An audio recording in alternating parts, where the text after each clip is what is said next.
अभिनंदन, आभार और बहुत बहुत स्वागत है दोस्तों ज्योतिष विज्ञान के इस ऐतिहासिक चैनल पर। और मैं हूं आप सबका एस्ट्रो दोस्त रुपेन आर शाह। ये प्रिडिक्शन का मुद्दा इसलिए बना या फिर ये प्रिडिक्शन करने का ख्याल तब आया जब लास्ट प्रिडिक्शंस में कुछ दर्शकों के कमेंट्स पढ़ने को मिले। ये प्रेरणा हमें वहीं से मिली क्योंकि आपके कुछ कमेंट्स पढ़ के ही मन में एक प्रश्न का उद्भव हुआ। जो लास्ट प्रिडिक्शन थी उसमें एक दर्शक का कमेंट था कि हर कोई इनकी नरेंद्र मोदी जी के रिटायरमेंट के पीछे क्यों पड़ा है। हमने शुरुआत में 2019 का वो क्लिप दिखाया था, 18 मई 2019 का। तब तो वो दूसरी बार प्रधानमंत्री भी नहीं बने थे कि भाई वो 19 जीतेंगे, 24 जीतेंगे, लेकिन कंप्लीट नहीं करेंगे। तो उसके बाद मन में एक प्रश्न उठा। कई बार होता है ना कि आपके सामने घटनाक्रम कुछ बन रहा है, लेकिन वो घटनाक्रम क्यों हो सकता है उसके ऊपर आप विचार करना शुरू करते हैं। तो नरेंद्र मोदी जी की राजनीतिक ताकत का जो भी इस सफलता के शिखर के ऊपर है, जब वो मुख्यमंत्री थे तब भी और जब वो प्रधानमंत्री है तब भी, उसका एक बहुत बड़ा श्रेय एक व्यक्ति को जाता है जो हमारे देश के माननीय गृह मंत्री जी हैं, अमित शाह जी। जब तक अमित शाह जी है तब तक नरेंद्र मोदी जी के लिए बहुत बड़ा बर्डन हल्का हो जाता है। इतनी सारी चीज़ें अमित शाह जी स्वयं संभाल लेते हैं। अभी ताज़ा उदाहरण हम देखें कि जब संसद में वक्फ बिल पास हो रहा था तब नरेंद्र मोदी जी विदेश यात्रा पर थे। उनको वो विश्वास था कि अमित शाह जी ये कर लेंगे। दोनों के बीच की जो ट्यूनिंग है, जो बॉन्डिंग है, तो जब वो कमेंट पढ़ा, कमेंट में उन्होंने अपना रोष व्यक्त किया था, लेकिन उसी समय पे मन में प्रश्न उठा कि भाई अगर ये होने के लिए जा रहा है, नरेंद्र मोदी जी के जन्मांक में दिख रहा है, तो कारण क्या हो सकता है।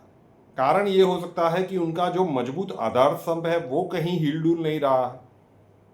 और उसी के संदर्भ में फिर अमित शाह जी का जन्मांक देखने का हमने प्रयत्न किया। कन्या लग्न की कुंडली बनती है, 8वां चंद्रमा है, मेष राशि 8वें घर में बनती है। मतलब 29 मार्च 2025 को मेष राशि की चंद्र राशि के हिसाब से 7.5 शुरू हो गई है। 11th हाउस का मंगल है और मंगल का गोचर मंगल के ऊपर से हो रहा है। 6ठे घर में वक्री अवस्था में शनिदेव है। अब कुछ परिस्थितियां ऐसी बन रही है, नेटल चार्ट में वक्री शनि के ऊपर से 18 मई 2025 में कुंभ राशि में राहु आ जाएगा। मतलब वक्री शनि के ऊपर से राहु का गोचर, शनि राहु इकट्ठे भी होते हैं तो उसे श्रापित दोष जो अभी ब्रह्मांड में बना हुआ है ना, मीन राशि में शनि राहु 51 दिनों तक इकट्ठे रहेंगे। अब नेटल चार्ट का वक्री शनि तो वहीं पे रहेगा, उसके ऊपर 1.5 वर्षों तक राहु का गोचर रहेगा। तो शनि राहु का कहीं ना कहीं कॉम्बिनेशन बन रहा है। उसमें भी 7 जून 2025 से जब मंगल सिंह राशि में जाएंगे, मतलब मंगल और केतु का वहां पे गोचर होगा। इनके जन्मांक में सिंह राशि 12वें घर में पड़ती है, अंगारक दोष बनेगा। 6ठे घर में नेटल शनि के ऊपर से राहु का जाना और 12वें घर में मंगल केतु का अंगारक दोष बनना, चंद्र राशि की 7.5 शुरू होना। तो बहुत सारे ऐसे पॉइंट्स उनके जन्मांक में दिख रहे हैं, अमित शाह जी के जन्मांक में, कि 18 मई 2025 के बाद जो 1.5 वर्ष का समय है, जून 2027 तक का समय, 18 मई 2025 से लेकर जून 2027 तक का समय, ये थोड़ा सा इनके लिए ठीक नहीं दिख रहा है। स्वास्थ्य संबंधित कुछ परेशानियां उनको पहले भी हुई थी। महादेव उनको दीर्घायु करे, देश के लिए बहुत ही अच्छा काम कर रहे हैं। लेकिन जो जन्मांक हमारे पास है उसे अगर हम सत्य मानकर चले, और जहाँ तक हमें लगता है कि जो जन्मांक हम तक पहुँचा है वो संभवतः सही है, क्योंकि उनके जो राजनीतिक जीवन के घटनाक्रम देखें तो इसी प्रकार के घटनाक्रम इसी प्रकार के जन्मांक के साथ मेल खा रहे हैं। तो कहीं ना कहीं ऐसा दिख रहा है कि जब नरेंद्र मोदी जी के जन्मांक में हमने बात की कि इस प्रकार की स्थितियां अगस्त 2026 से मई 2027 के बीच में बन रही है, जब वो कमेंट पढ़ने को मिला और उसके बाद एक मन में प्रश्न उठा कि नरेंद्र मोदी जी क्यों छोड़ेंगे। संभव है कि अमित शाह जी स्वास्थ्य के चलते, महादेव करे ना ही हो, लेकिन जो जन्मांक है उसमें ऐसा दिखा रहा है कि उनके स्वास्थ्य के संदर्भ में कुछ बड़ी समस्याएं आकार ले सकती है। तो अगर पहले से कुछ एग्जिस्टिंग चल रहा है, वैसे सुनने को मिला था कि उनको पहले भी किसी प्रकार की स्वास्थ्य समस्याएं हुई थी, तो उनको थोड़ी सी विशेष सावधानी अब रखनी चाहिए, क्योंकि देश के गृह मंत्री है और महत्वाकांक्षी नेता है। बहुत सारे अच्छे निर्णय प्रधानमंत्री नरेंद्र मोदी जी तभी ले पाए जब अमित शाह जी उनके साथ चट्टान की तरह खड़े थे। तो ये एक समय का कालखंड ऐसा है कि जो अमित शाह जी के लिए थोड़ा सा चैलेंजिंग दिख रहा है, जिस प्रकार की ग्रहीय परिस्थितियां बन रही है। तो बस यही प्रिडिक्शन के स्वरूप में कहना था कि वो क्यों होगा, उसका कारण कहीं ये तो नहीं बनेगा। हो सकता है कि स्वास्थ्य की समस्याएं ज़्यादा हो और राजनीति में वो इतना एक्टिवली पार्टिसिपेट ना कर पाएँ और उसके कारण नरेंद्र मोदी जी थोड़े से अकेले पड़ जाए, वो सारा भार उनके सर के ऊपर आ जाए। संभावनाएं है ना। एक संभावना, एक प्रश्न उठा था, तो उनके जोड़ीदार की कुंडली का जब एनालिसिस किया गया और इस प्रकार की स्थितियां दिख रही हो, तो कहीं ना कहीं आपको लगता है कि इस रीज़न के कारण तो ये नहीं होने वाला। अब क्या होगा, किस प्रकार से होगा, वो आने वाला समय बताएगा। लेकिन जब इस प्रश्न के संदर्भ में अमित शाह जी का जन्मांक देखा गया तो इस प्रकार की स्थितियां भी निर्मित होती हुई दिखी है। इसीलिए हम बार बार कहते हैं कि ब्रह्मांड में विशिष्ट ग्रह गोचरीय अवस्थाएं बनी हैं, हर किसी के पूरे भूभाग के ऊपर और हर किसी के ऊपर इसका असर पड़ना तय है। और इसीलिए एक प्रयास निरंतर रूप से जारी है। दिसंबर 2024 में अहमदाबाद में सेमिनार किए गए, बहुत सारे मुंबई में सेमिनार किए गए, ऑनलाइन अभी सिखाया जाता है कि ब्रह्मांडीय ऊर्जा का अनुभव करना सीख लो। इसी यूट्यूब चैनल पर हर दोपहर को ग्रहों की बैलेंसिंग के दैनिक प्रयोग का सेगमेंट MKS से रिलीज होता है। अलग अलग विशिष्ट मुद्राएं उसमें भी सिखाई जाती है। लेकिन अगर आप ब्रह्मांडीय ऊर्जा का आह्वान करना सीख लेते हैं, ठीक है ना, विज्ञान आज भी नहीं मानता कि ऐसी कोई एनर्जी होती है। विश्व के हर कोने से लोग सीख रहे हैं, ऊर्जा का अनुभव हो रहा है। कुछ नए दर्शकों के वीडियोस हमारे पास आए हैं, उन्होंने अपने शब्दों में ही कहा है, वो मैं यहाँ पे प्रस्तुत कर रहा हूँ, जरूर से देखिए। नमस्कार सर, आपके द्वारा सिखाई गई पहली मुद्रा ऊर्जा का आह्वान आज मैंने ट्राई किया था, तो मुझे हल्का सा झंझनाहट हाथों की उंगलियों में महसूस हुई। पूरा सीखने में तो वक्त लगेगा और आपका बहुत बहुत धन्यवाद। Thank you. नमस्कार, मेरा नाम आशुतोष है, मैं वाराणसी से हूँ और मैंने मुद्रा कोर्स लिया है और मैंने मुद्रा को, जो पहली मुद्रा है उसको मैंने यूज़ किया। मुझे अपनी बॉडी में बहुत ही लाइट फील हो रहा है और बहुत अच्छा लग रहा है ना। 3 से 4 दिन लगातार मैंने ये मुद्रा जो पहली वाली है उसको किया है और मुझे करने के बाद बहुत अच्छा फील हो रहा है, इसलिए मैं ये एक्सपीरियंस दे रहा हूँ। Thank you very much sir. नमस्कार गुरुजी।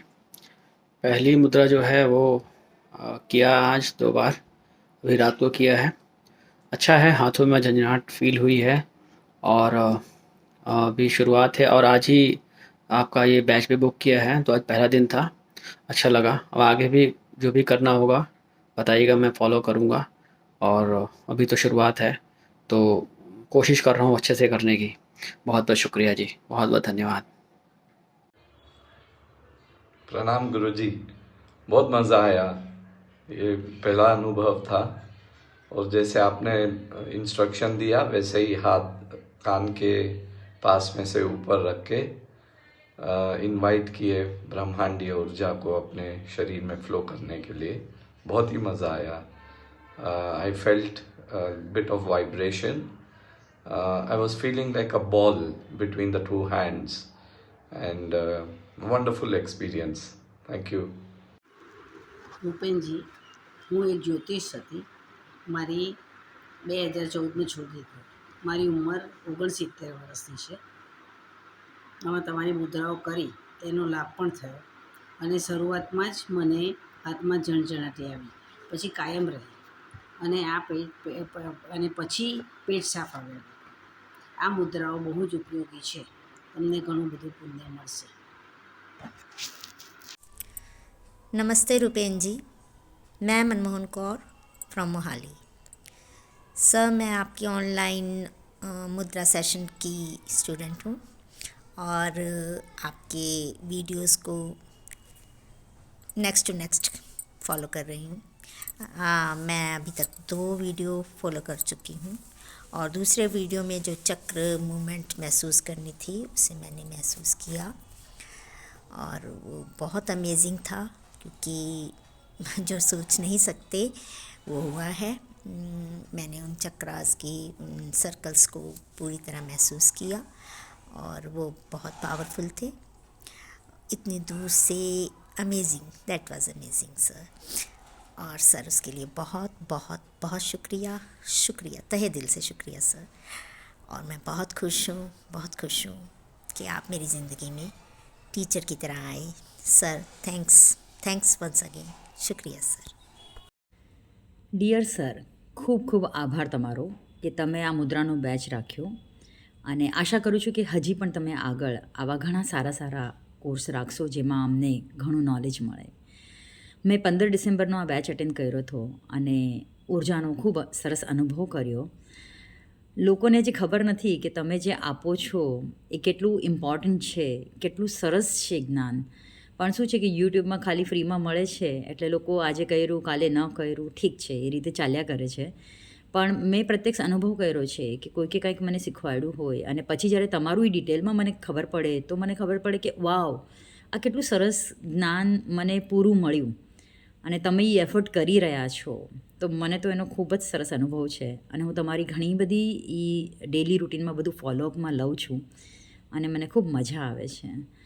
આગળ પણ તમારી સાથે ઘણા કોર્સો કરવાની ઈચ્છા રાખું છું અને તમે જે જ્ઞાન આપો છો એ લોકોને ખબર નથી કે કેટલા પૈસા આપીને ને કેટલું મોંઘું બીજા લોકો આપે છે, જે તમે સહજ રીતે આપી રહ્યા છો. તો ખૂબ ખૂબ આભાર તમારો. Thank you so much. तो अगर आप सीखना चाहते हैं ब्रह्मांडीय ऊर्जा, समय का कालखंड जो जा रहा है, ज़रूरत पड़ेगी हर किसी को, तो ब्रह्मांडीय ऊर्जा का आह्वान करना, वो विशिष्ट मुद्राएं 6 या 7 मुद्राएं हैं वो सीख लीजिए. उसके बाद MKSA के रेगुलर सेगमेंट में जो मुद्राएं आएंगी, जो सामान्य जनमानस को अनुभव होता है, वो भी लोग नीचे कमेंट्स में लिखते हैं. लेकिन अगर आप ये सीख चुके हैं आह्वान करना और आपके आंतरिक ब्रह्मांड में, हर बार मैं कहता हूँ ना, यथा ब्रह्मांडे तथा पिंडे, हमारे शास्त्रों का वाक्य है. जो बाह्य ब्रह्मांड में हो रहा है उसे हम नहीं बदल सकते, लेकिन आंतरिक ब्रह्मांड में हम क्या कर सकते हैं ये तो हमारे हाथ में ही है. तो आंतरिक ब्रह्मांड को मजबूत करने का ये एक प्रयास है. एक नॉमिनल सी फीस में आप इसे सीख सकते हैं. उसका व्हाट्सअप नंबर है 8485932567, 8485932567. रूपेनार शाह नाम के इस यूट्यूब चैनल को अभी तक सब्सक्राइब नहीं किया है तो कर लीजिए, साथ वाला बेल आइकन दबा दीजिए और उसके बाद 3 ऑप्शंस आएंगे, ऑल के ऊपर क्लिक कर दीजिए ताकि हर नए वीडियो की नोटिफिकेशन आपको सबसे पहले मिलती रहे. कुंडली कंसल्टेशन के लिए अगर आप संपर्क करना चाहते हैं, उसका व्हाट्सअप नंबर है 9714443110, 9714443110. नंबर आपको बंदी मिलेगा, कॉल नहीं ले पाएंगे हम. अपना नाम, बर्थ डिटेल्स और प्रॉब्लम्स वहाँ पे लिख दीजिए. 2 से 3 दिनों तक आपको वेट करना पड़ेगा. एक बार अक्षय जी आप तक पहुँच गए, आपको पूरा प्रोसीजर समझा देंगे. नए वीडियो के साथ फिर मिलेंगे. जय हिंद.